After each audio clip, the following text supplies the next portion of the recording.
Howdy, this is Dave coming at you from my yard overlooking the lake and the dock for my nightly dock talk here. This is day 7 of my 90-day video challenge, and today I realized that I haven't really given any background on myself. Today, just a side note here, I decided I was going to have a garden, just a little one here. This is about the sunniest spot in the yard, considering I am pretty well surrounded by trees. This is about the most open area that tends to get sun for a good part of the day anyway. And then we have the dark forest here. And I planted just a few things, some pumpkins, because we love carving pumpkins, and granted it's the middle of June, so we might be pushing it.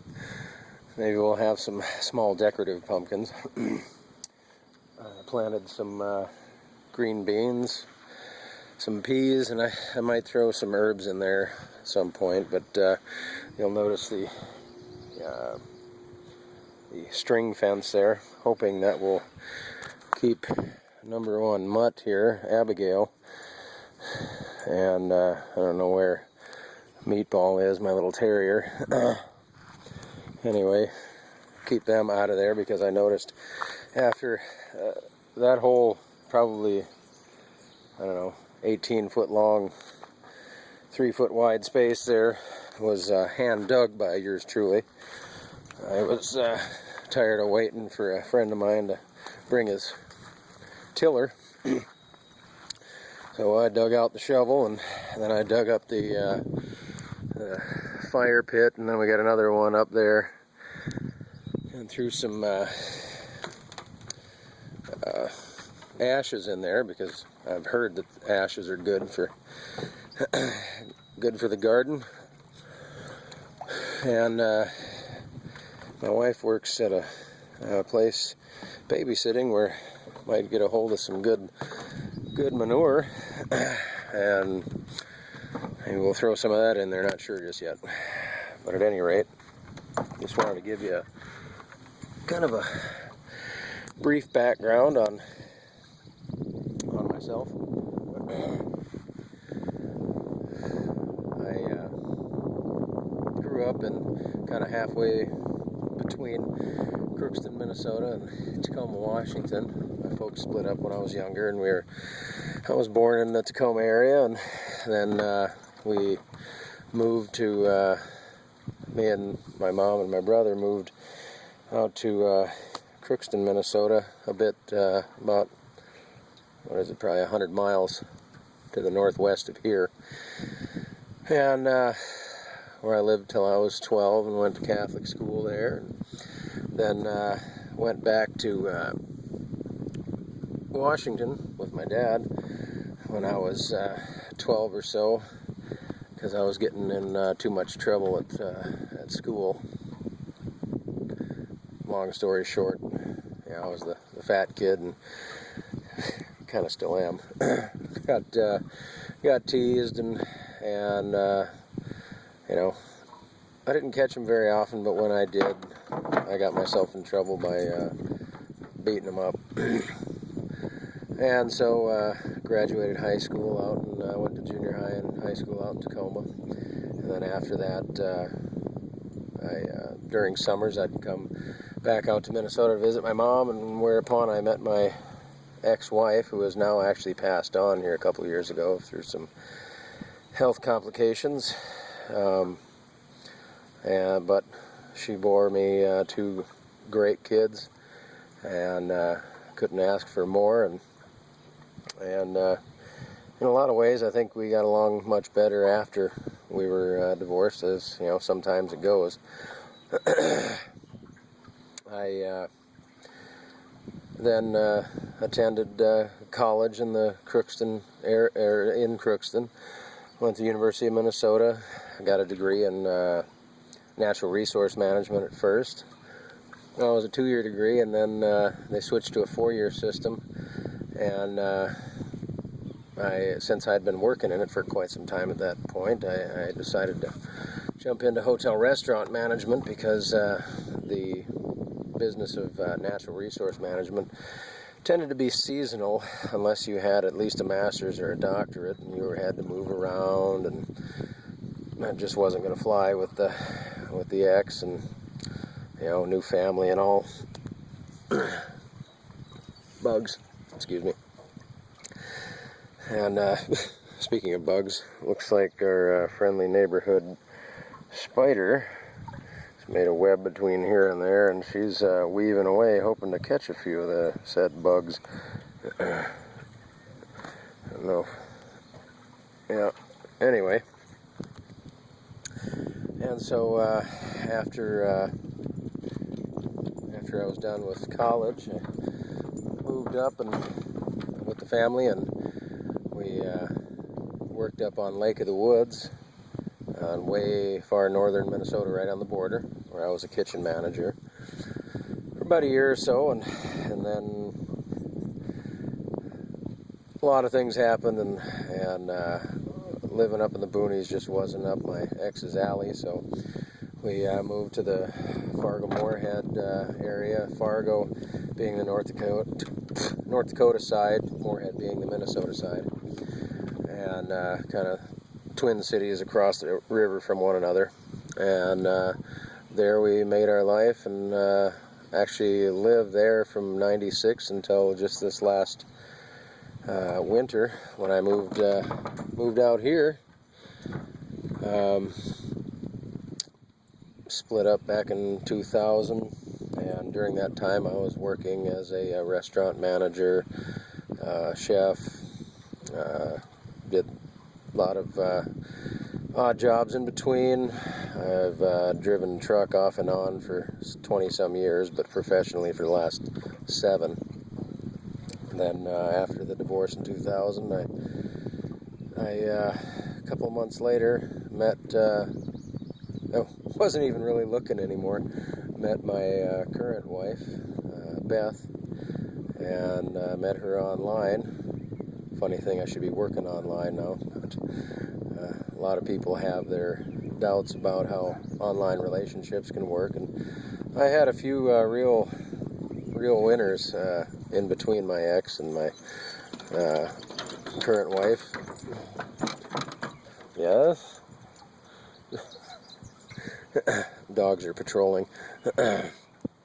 And so then after we got remarried in 2002, we moved to a few different places in the area, and I worked again off and on as a chef, but started in 2006 as a professional truck driver.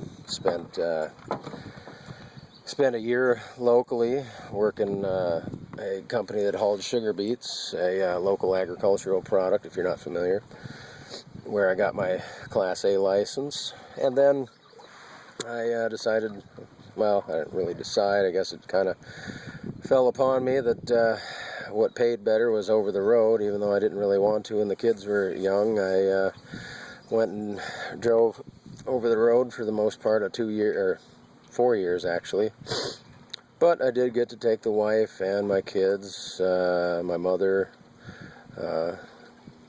one at a time out on the road with me, and we saw quite a bit of the country. I drove 45 of the lower 48 states and 3 provinces of Canada over that time, with various positions. And then opportunity fell my way here a couple years ago, and my brother happened to be working out in the oil fields of western North Dakota, and for trucking the pay was ridiculous. I had several nearly $10,000 paychecks my first 6 months working out there, actually pulling water, dirty water from the oil fracking process. And without getting into too much detail, certain types of water paid more, and I tended to work on the ones that paid more.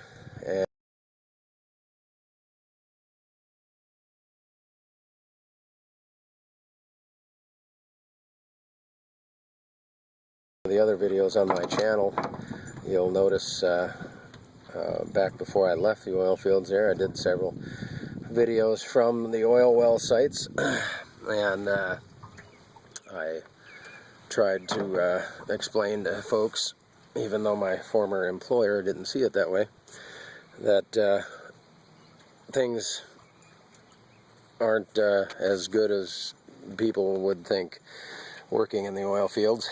They are it's a very lonely, very tough way to live, and I'm not knocking it in that, the folks that do it, and if they like it, more power to them. I've got folks on my YouTube channel every day calling me a wuss and, telling me I should get out of there because I'm too much of a pussy to be out there anyway, and whatever. But my point in making the videos was that there is a better way. Hopefully there is a better way of making a living, being at home.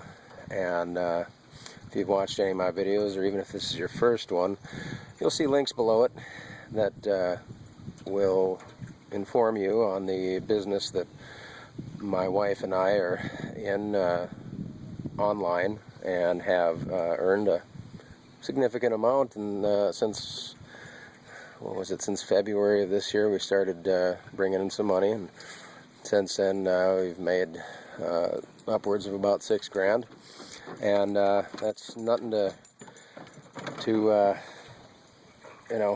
turn your nose up at. As a matter of fact, it's allowed us to move out here, and that house back in the trees, we don't own it, we are renting, but and I am home now, working a day job, and then working my business online at night. So it is possible to do this part-time. And as a matter of fact, the guys that making the big dollars with the company, Empower Network, if you're curious, are actually doing it part-time, 2 to 4, and sometimes 6 hours a day, if they got something really they want to get going. And once you get things set up and running, this is a business that can really turn out an awesome living, and you can still have a life. That's kind of the point. And so, back to my story. After I decided that I'd had enough trucking this last spring, at least as far as out in the oil fields. And another thing about there is the standard tour of duty is about 3 weeks, up to 4, and I sometimes did 5 and 6 weeks out there at a time, so that I could get 2 weeks off at home. And again, I can't knock the money I made there for a while, but towards the end, the money started going down, and just competition drove the rates and everything down, and maybe there are some folks out there still making great money, but I just wasn't willing to do it anymore. And I saw my exit plan, and that was to come home and work locally as a ready-mix driver, and in the evenings do my business online. And as you can see, I get to look at this every evening. It's not always this nice, but it has been the last couple weeks. And as you'll probably have seen in the background, I have several fishing poles rigged up in various ways, and I do quite all right on fishing here. A lot of bass, crappie, bluegill, various panfish, and it's a good life. And our goal, I should say, me and the wife, is to show other people that the 9-to-5 corporate BS lifestyle doesn't have to be your reality if you don't want it to be. And I'm not completely out of the rat race yet, but I'm getting there. And we would like to show you how we're doing it. And, you know, watch my videos, take a look at the links that I have below it. I'll probably also put the phone numbers for a morning mindset call called the Think and Grow Rich call that can really, I don't care what business you're in, if you're in mine or someone else's, you call in and it's a non-denominational, there's no pitching involved, call that gets you in the right frame of mind for the day. There's recordings of it if you can't make it in the morning. And it studies a book by Napoleon Hill, Think and Grow Rich, several other books that are along the same lines of self-improvement. And at any rate, you click the link, and you just might find that when you do, you could learn something that could really, truly change your life, change the way you do business, because the company I'm with has some amazing training products, and that's, you know, training you how to market and training you how to set up your mindset, because everything that I've read and everything I am in the videos, it all comes down to mindset. You know, two people can be doing basically the same things and come up with different results, and the difference is one believes that they can do it and the other either doesn't or isn't sure. And somehow the laws of the universe are set up to those, you know, I don't know where you're at with the Bible, but I believe somewhere in the Bible it says that he who believeth, all things shall be given, or something to that effect. And I'm finding more and more that is the case. But I think I've rambled on long enough. Hopefully that gives you a taste of who I am and who you may wish to work with. And with that, I will leave you with a beautiful view, not of my mug, but of the incredible, again, scenery. This has been a Doc Talk with Dave Query, and we will see you on the next video. Say goodnight, Abigail. Abigail. Talk to you folks soon.